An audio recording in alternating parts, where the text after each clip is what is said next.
trader. Cockneys and Mockneys were just the tip of the iceberg. Estuary, Cockney's offspring, was spreading like wildfire through the southeast. It flooded the TV screens, and presenters like Jonathan Ross were all the rage.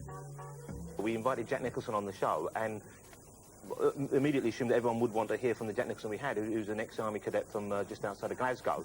And people inadvertently jumped to the wrong conclusion and thought we had Jack Nicholson, who I believe there's an American film actor of the same name, which is just an unpleasant, bit of a coincidence. And the estuary in question is the River Thames. The English is the English that people are using on either side of the River Thames, in places like Essex and northern Kent.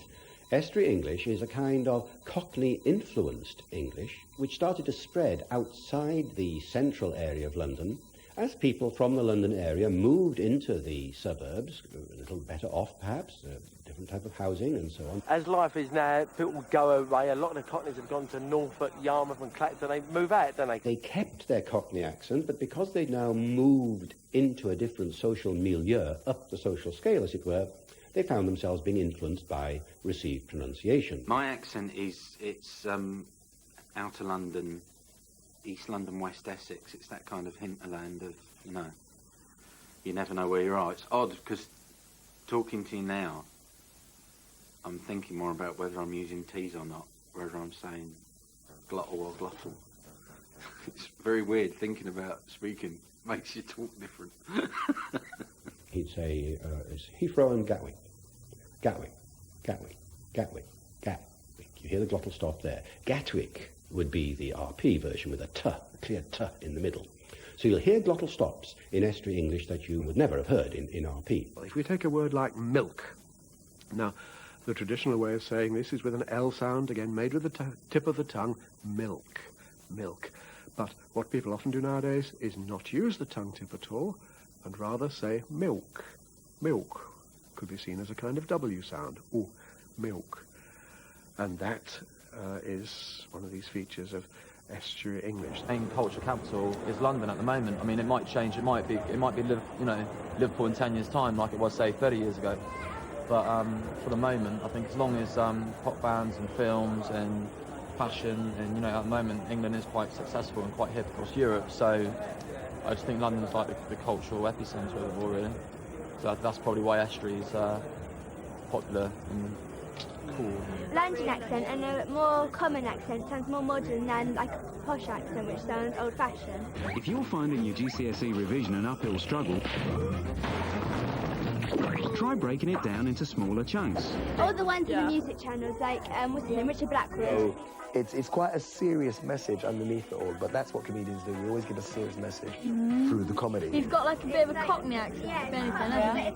It's not strong Cockney, it's like normal to, bits of it in, so it's like, oh, it's nice. There are certain funny words which are associated. I mean, for example, a lot of nicknames for Essex boys and Essex girls, which have now widened out into being nicknames for sort of the estuary attitude, if you like, the estuary accent, like calling someone a Darren or a Wayne or a Kevin or a Sharon or a Tracy. And they do that. Here in London University, the students will refer to him as a right Kevin. And it's kind of social exclusion, social snobbery, but this is a kind of, so there's a sort of estuary person. But what has happened is now it's socially desirable in many ways to have that accent. You don't hear people saying estuary is beautiful. I love the mellifluous sound of estuary. But it's kind of socially safe to speak estuary. I don't yet see estuary English breaking out of the class background from which it came. It does sound regional, it does sound, to some extent, down market rather than up market. And there are cases where people would identify with estuary English and contrast it with somebody from a different class background. A very good example of this is the comedy series Birds of a Feather. The two lasses in that, they modified their accents for that particular series, away from their natural Cockney speech. They speak estuary, but the other character in the series is very definitely not their class. And so by contrast, then, you see the two accents side by side. And so there are resonances around estuary English, which it will take some time, it seems to me, to get rid of. Go on, what's the damage? Damage? These are perfect goods. No, I mean, how much does it cost? £75. Blimey. You must have it. It's so you. Nothing thing that costs 75 quid is so me.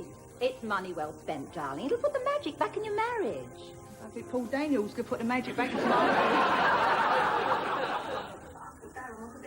With Estuary rivaling RP as a new standard English, some foreign language teachers think the students are better off learning English with an Estuary accent. So, okay, first of all, we'll practice saying, excuse me, mate, in the street. You know, you want to speak to somebody, okay, and instead of excuse me, mate, in the London way, we'll say, excuse me, mate. Excuse me, mate. Excuse me, mate. Excuse me, mate. Excuse me, mate. How can I get to Waterloo Station? Waterloo Station? Yeah. Straight down, and the easiest way would be to get the underground, which is just round the corner. Cheers, mate. Brilliant. Cheers, mate. That's okay, mate. Brilliant. Cheers. Cheers, mate. Cheers, Mate. Brilliant. Bye. No, it's very difficult. Oh, Waterloo. Waterloo? Oh, yeah. It's very difficult for me. Yeah. Waterloo. We have to... Waterloo Station. Pronouncing middle with an L sound is very difficult for many learners. You have to get your tongue from D to L, dull, in a way that's actually quite difficult for many national backgrounds. And saying middle is much easier for Chinese or Japanese, or for that matter, French learners of English. Now, Estuary has spread. It's spread along the motorways and along the railway lines as commuting time to London has shortened. And you will now hear features of Estuary English as far north as South Yorkshire, Hull, Leeds, across the Pennines into Manchester. It used to dip south of Liverpool, but I'm told now that you'll hear some Estuary features in Liverpool, certainly along the North Wales coast, down to Bristol, into the south of England. Not yet much influence, I believe, in Devon and Cornwall. But there is now this enormous spread where you will hear these glottal stops and these sort of slightly Cockney-influenced features all over the place. Sometimes quite difficult to be sure where they've come from, because, of course, glottal stops have been used elsewhere too. It's claimed that Estuary has spread as far north as Scotland. Research shows that these children from the Merrywood estate in Glasgow have started to pick up Estuary features. But which features, and why is this happening? Language researcher Claire Timmins tries to find out. First of all, right, I'm going to show you a few cards, okay? And I want you to tell me what it says on this card here. Lock. Lock. Lock. Lock. Lock. What does that say? Butter. Butter. Butter. Butter. Butter. But the children are unlikely to have made this shift in accent consciously. Right. Tooth. Tooth. Tooth. Foot. Tooth. Tooth. They've almost certainly picked it up from watching TV programmes with London accents, like EastEnders. As long as linguists ignore the massive prevalence of TV, I mean, apparently it's something like 98% of the population have more than one TV set. I mean, if we don't think about this seriously, then I think we're ignoring a sort of major social revolution. And it's not to say that we'll prove or demonstrate that TV does change accent, but we need to look at it. What are your favourite TV programmes? EastEnders. EastEnders, yeah. And the accent that's in EastEnders is called a Cockney accent. Do you know where the Cockney accent's from? Is it Newcastle? No, would it be Manchester maybe, or that? Kinda. Quite different from the Mockneys in London, these so-called Jockneys don't know or care where their accent originates. For them, it's simply Glaswegian.